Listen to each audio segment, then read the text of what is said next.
배드뱅크가 무엇인지 설명을 드려보면 정부랑 금융권에서 공동 출자한 배드뱅크라는 요 배드뱅크가 금융회사로부터 연체돼 있는 채권을 다 사가지고 빚을 100% 탕감해 주거나 어느 정도 채무 조정을 해주는 방식으로 이제 국민들한테 지원을 해주는 건데 형편이 어려운 분들. 그렇죠. 그런데 예. 이제 모두에게 해당하는 게 아니라 수혜 대상은요 5천만 원 이하의 빚을 7년 이상 못 갚고 있는 채무자분들이 수혜 대상입니다. 예. 여기 이제 오늘 뜨거운 감자였는데 여기에 그러면은 돈이 얼마가 들어가느냐 추경 예산 그리고 민간 금융회사 자금 등 해가지고 총 8천억 정도가 투입이 될 예정이라고 합니다. 네. 이런 상황에서 방금 설명드린 5천만 원 이하 또 빚을 7년 이상 갚지 못한 개인 채무자가 수혜 대상이라고 말씀드렸는데 네. 그 중에서도 아무나 또 다 해주는 것이 아니라 금융위원장인 김병환 금융위원장은요 정말로 상환 능력이 없고 생활이 안 되는 어려운 분들을 지원할 수 있도록 하겠다라고 이야기를 했는데 분들을 벼랑 끝에서 구해주는 거죠. 예, 그랬더니 이제 국힘 쪽에서는 그럼 도박빚도 다 탕감해 줄 거냐 이런 식으로 또 이야기를 하니 전형적인 그런 뭐랄까 말꼬리 잡기. 극단적인 말꼬리 예, 잡기잖아요. 그랬더니 또 김병환 위원장은 이 탕감 관련된 것도 기준을 만들 계획이다라고 입장을 밝혔습니다. 예. 그러고 나니까 또 국힘에서는 예. 그동안에 그러면 빚 갚은 사람들은 뭐가 되냐라면서 말꼬리를 또 자꾸 늘어져요. 그러면서 이렇게 해주면은 앞으로는 내가 빚 생겨도 뭐 나라에서 갚아주겠지 안 갚아 이런 도덕적 해이나 이런 거 나오는 거 아니냐 이렇게 반대의 목소리를 냈는데 그거 한번 잠깐 뭐라고 저렇게 말꼬리 잡는지 한번 아 곽수환 씨랑 그 명민준 씨는 공정해요. 국민의힘 육성도 다 그래요? 들어주고 네. 다 그리고 다 받아주잖아요. 예. 그래야 저 때릴 때 맛있. 그러니까 결국에는 때리려고 들려주는 것 같긴 한데. 한번 보고 오시죠.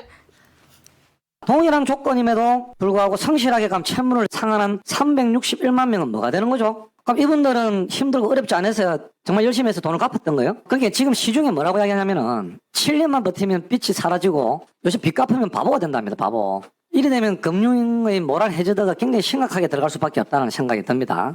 빚 안 갚고 장기 있으면은 탕감해준다. 그러면은 열심히 일하고 돈 갚은 사람들은 뭐냐? 이 부분에 관한 문제입니다. 빚 갚은 사람은 호구냐? 국민 혈세로 사적 채무를 탕감한다는 겁니다. 이거는 유례없는 방식입니다. 이게 과연 감당 가능한 것이냐? 그 저런 게 전형적인 비틀기 공정론이에요. 곽수환은 빚 갚았는데 명민준은 빚을 안 갚았으니 곽수환은 억울할 거 아니냐. 그러니까 저분들의 시선에서는 명민준이 지금 얼마나 벼랑 끝에 몰려 있는지에 대해서 어떤 공감하려는 부분이 없고 맞아요. 이상한 공정주의, 그렇죠. 이상한 공정론, 능력주의 같은 걸 갖고 와가지고 이게 전형적인 아주 화법이죠. 얘가 더 억울하지 않겠어? 네. 이런 형태. 그렇게 따지면은 그러면 그 국가의 어떤 그런 긴급 구제, 복지 정책 이런 것들에 대해서 상대적으로 조금 약간 삐딱한 시선으로 볼 만한 형편이 어려우신 분들이 왜 없겠습니까? 다른 정책에서도. 그렇죠. 그러면 그런 거 다 따지면 뭐 국가가 그러면 아무것도 안 합니까? 그리고 공적 자금이요. 이거 8천억 들어간다 그랬잖아요. 이게 그 채권 사들일 때 다 주는 게 아니에요. 예를 들면 그 명민준 씨의 그 채무가 예를 들면 뭐 1,000만 원이다. 그럼 거기에서 뭐 한 10%? 이 정도 뭐 100만 원? 뭐 이 정도만 주고 사오는 거예요. 그러면 은행 입장에서는 그 정도만이라도 받고 이거 그냥 끝내자. 왜냐면 이거 어차피 이 사람한테 받을 수가 없는데. 그러니까 조금이라도 뭐 돈을 좀 챙기자라는 차원에서 뭐 5% 10% 이렇게 받고 끝내는 겁니다. 네. 그런데 뭐 8천억? 물론 큰 돈이죠. 뭐 큰 기업들 공적 자금 수십조 투입했던 적이 한두 번이 그렇죠. 아니죠. 네. 그럴 때는 뭐 저런 말 합니까? 네. 정말 죽음 앞에까지 다다른 분들 8천억으로 좀 구제해 보겠다는 거에는 저런 식으로 뭐 모럴 해저드가 어쩌고 저쩌고 이러고 뭐를 해줘. 저게 재벌들 구제해 둘 때는 그런 말도 안 해요. 그렇죠. 네. 저게 몇 천만 원 빌리고 그럼 나 7년만 버티면 되는 거 아니냐 이런 얘기가 떠돈다고 하는데 그거는 몇 천만 원 빚을 못 갚아서 7년 동안 채권 추심에 시달려 본 사람은 절대 못 하는 말이에요. 그렇죠. 그 얼마나 얘기는. 얼마나 극한적 상황인지. 7년을 버틴다? 그거 뭐 월급 뭐 가압류 되고 여우 경제 활동 못 하게 하고 저거 안 되고 뭐 신용카드 이런 상황이 발급 안 되고. 발급 안 되고 경제 활동 자체가 안 되는 사람들이 그걸로 7년을 어떻게 버텨요?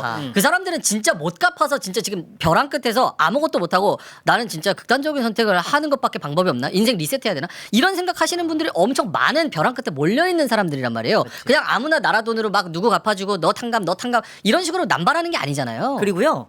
너무 좋은 말씀해 주셨고 재벌들 살릴 때는 수십조 투입해가지고 재벌들 살려서 일자리 유지시키고 노동자들도 좀 좋아지는 거 아니냐 이런 식으로 논리를 펴잖아요. 그럼 마찬가지로 8천억 들여가지고 이분들 구제해주면 이분들이 경제활동 할 거 아닙니까? 그렇죠. 그럼 나라 경제에 이바지하는 거 아니에요? 그러니까요. 그런 생각은 왜 안 합니까? 네. 예, 왜 있는 사람 생각만 하죠? 예. 그러니까 그 모럴 해저드 뭐 7년만 버티면은 나라가 갚아준다. 이게 얼마나 거짓말인지를 방금 명민주님이 말씀해 주신 거죠. 지금 이번에 탕감 대상이 되는 분들은 7년 이상 5천만 원 이하잖아요. 네. 그러니까 그 평범한 기준에서 볼 때 그렇게 많지 않은 빚인 것 같은데 그거를 갚지 못해서 7년 이상 고통을 받고 있는 경제활동 아무것도 못하고. 네, 아무것도 못한 채로 심지어 뭐 하던 장사를 접어 폐업하거나 이런 상태로 7년 이상 장기간 고통을 겪은 분들인데 이런 제도를 악용하려고 나서는 사람들이 있다. 그러면 일부러 한 5천만 원 빚을 낸 다음에 7년을 일부러 안 갚는다? 세상에 그런 사람이 어디 있습니까? 그런 정신 나간 그리고 사람이 그거는 효용도 없어요. 그렇게 해서 그거를 누가 대신 갚아준다고 한들 경제적 이득이 아닙니다. 예. 예. 그리고 그렇게 지금 채무가 있는 분들 가운데 또 적지 않은 수는 코로나 때 그렇죠. 찜이에요. 네. 자영업자분들 특히나. 자영업자분들이 그렇게 실패하셨던 분들이 많은 거잖아요. 국가의 어떤 그 정책으로 인하여 방역 정책으로 인해서 그럼 거기에 대해서 8천억 원 드리는 게 뭐가 문제입니까? 네. 이런 식이면은 나라의 회생제도 파산제도가 왜 있습니까? 똑같이 사람 경제 상황 본 다음에 회생 또는 파산해 주는 게 사실 비탕감해 주는 건데 예. 그럼 회생제도도 없애야죠. 한정수인 같은 것도 네. 마찬가지고. 뭐. 그리고 특히 저런 분들은 이제 취약계층에 있는 분들은 돈을 빌려도 고금리로 빌리잖아요. 맞아요. 그러면 이게 내가 빌릴 때는 정말 급해가지고 조금 빌렸었는데 이제 법정 최고금리까지 막 빌리다 보니까 나중에는 이자가 더 많이 늘어나가지고 이거 맞아요. 어떻게 손 쓸 수가 없는 상황에 와가지고 아 그냥 이번 생은 글렀어라고 생각해가지고 그냥 방치하는 분들이 많단 말이에요. 그런 분들을 구제해서 다시 사회원으로서 무언가 더 활동을 할 수 있게 발판을 마련하자는 취지인데 저렇게 이야기하면은 뭐 사실 그러니까 일그러진 공정론을 펴는 사람들의 말이 길어집니다만 좀 우리가 분노하니까 일그러진 공정론을 아까처럼 펴는 사람들의 공통된 특질은 공감 능력이 없습니다. 맞아요. 네. 어떤 어려운 사람 약자에 대한 공감 능력이라는 게 없어요. 예. 이게 공통된 특질입니다. 예. 그리고 저 주장들을 보면서 저는 그 생각이 좀 들더라고요. 그냥 저 말만 들었을 때는 이 시사 쪽을 많이 안 보시는 분들은 이런 분석보다는 저 말 자체가 굉장히 듣기가 편하거든요. 그렇죠. 언뜻 맞는 것 같기도 하고. 나라에서 네. 개인의 빚을 갚아줘? 난 갚은 사람 뭐야?